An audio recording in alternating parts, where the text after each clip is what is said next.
Hello, this is Brian Tooley with BTR. We're here today to talk about camshafts. So we're standing in our 45,000 square foot facility here in Bardstown, Kentucky. Just 11 years ago, I was in my basement with my son and my next door neighbor. So it's been quite a ride to go from the basement to where we are today.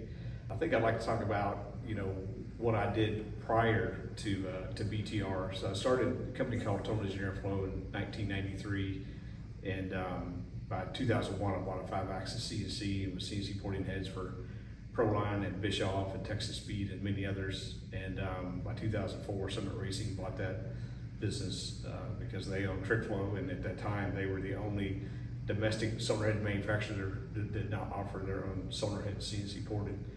So when I was still in the basement, we were getting cams ground primarily by cop cams. We would just select the profiles out of the catalog and have them make those cams grind up. We eventually brought on CamMotion.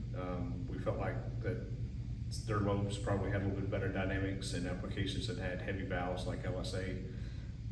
And so we used their cams, they worked well, great folks. So in 2018, we bought a Spintron, the same lobe design software that honestly Comp has. We were grinding cams, developing lobes, testing cams on Spintron, engine dyno, and learned a lot during those first couple of years. When we bought that Spintron and that software, I felt like it would be probably 10 to 15 years before we were as good as Comp. And by January 2020, we were as good or slightly better on the Spintron and engine dyno, which surprised me more than anyone because I thought it would take us much longer to get to that point. I think one of the reasons we got to that point that quickly is because we designed the acceleration curve at the valve and not at the lifter. And that's a very important distinction, particularly on applications that have stock rockers like an LS or LT or Hemi Godzilla. In mid-2021, we actually had a pretty large lobe design breakthrough where we were able to get better dynamics of Spintron and make more power at the same time. And that's when I decided to buy a cam grinder. So we ordered a Landis LT1E with hydrostatic ways, absolutely the best cam grinder you could buy for an automotive aftermarket performance company like ours. The other thing that I wanted to do, we'd actually seen a lot of heat treat issues with some cams that we had sourced before. And one of the things that I found out that a lot of people don't know is most cam companies out there order what they call a generic UGL. That UGL stands for unground lobe camshaft. And those camshafts typically have about 4 millimeters of heat treat depth, so upwards about 160 thousandths, but upwards of 1.5 or 2 millimeter of that may be ground off. Okay, and so you end up with varying heat treatment on each side of the lobe, and then if you're not careful, if it's not thoroughly heat treated deep enough, you can actually grind through the heat treat. And so we've seen that time and time again. And the decision that we made was to have a specialty UGL for every cam part number we make. And that specialty UGL only has 3 millimeter of heat treat depth. So you may say, okay, well, wait a minute, 4 is better than 3. Well, the problem with 4 is you can actually put stresses in that cam core that you don't want, right? We've seen the entire nose of a lobe fall off from those stresses.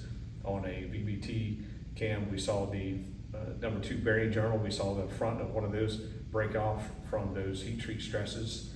So only heat treating 3 millimeters deep or 120 thousandths is an advantage because you're not putting excessive stresses in that core, but then we're only grinding 0.5 millimeter off of that core. So we're only grinding about 20 thousandths off of that core. So those are called near net shape or special UGLs.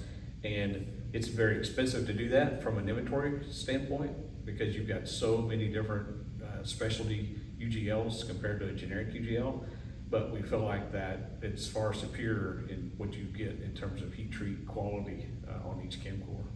So we got that first cam grinder in around 2 years ago, and we knew that we wanted to have the best post-processing as well. We already have the best cam designs, lobe designs, heat treat, cam cores, so cam grinding. So we definitely wanted to have the best post-processing. Most post-processing is either none or sanding. And when I say post-processing, what is done to that cam once it's ground. And while the sanding is easier, we opted for the isotropic rim finishing. The reason we do that, because people think, okay, it's a beautiful camshaft because it's polished, but there's actually a very good functional reason why we do the isotropic rim finishing. If you look at a ground camshaft under a microscope, the surface of it looks like the Rocky Mountains, right? It's very, very jagged. And so your load-bearing surface area is minimal. And that rim, isotropic rim finishing, actually knocks those peaks off of those mountains. And so you dramatically increase your load-bearing surface area. So it's a very functional purpose with that isotropic rim finishing. It's a superior process to any of the sanding processes out there. We feel like it's not as easy, it's a little messy, but we feel like it's far superior. So when it comes to camshaft inspection, obviously once you've ground it, you need to inspect it and do the QA, make sure you're getting what you're supposed to have. There's really three systems out there for measuring camshafts. There's the Cam Pro that replaced the Cam Doctor. Andrews makes a cam measurement system, and then ADCOL. And ADCOL is really the industry standard. That's what OEs and at least one or two other cam manufacturers that we compete against have. But most of the people we compete against have one of these other two. The ADCOL can give you information that the other two just cannot give you. When you start looking at the quality of not only the cam grinding, but even the bearing journals.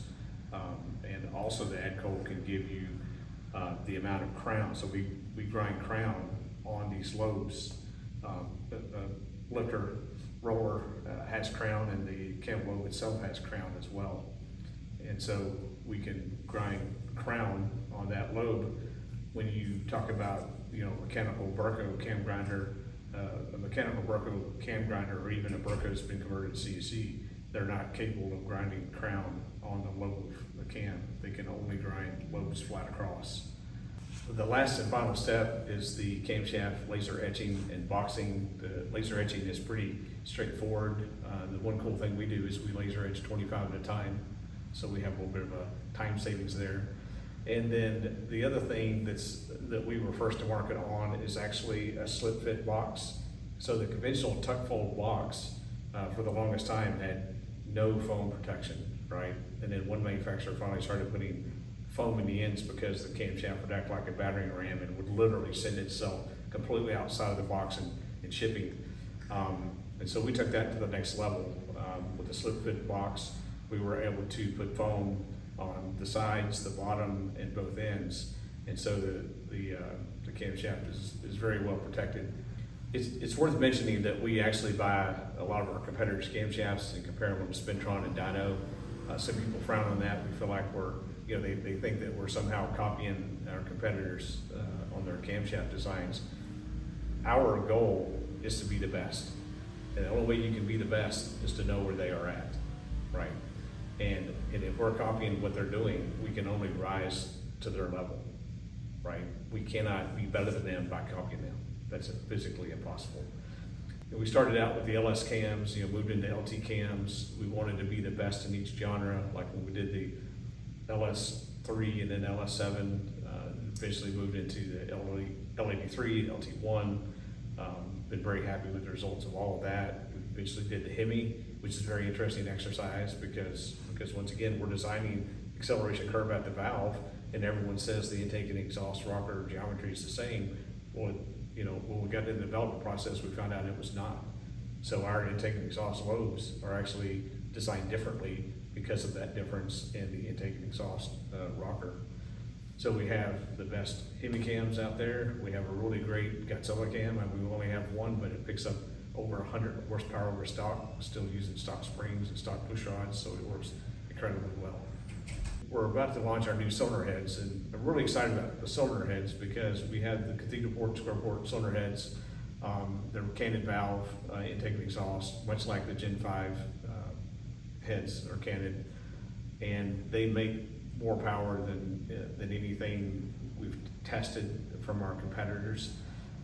When you talk about intake manifolds, you can't really say your intake manifold makes more power than your competitors because it may make more power at 1 RPM but not at others.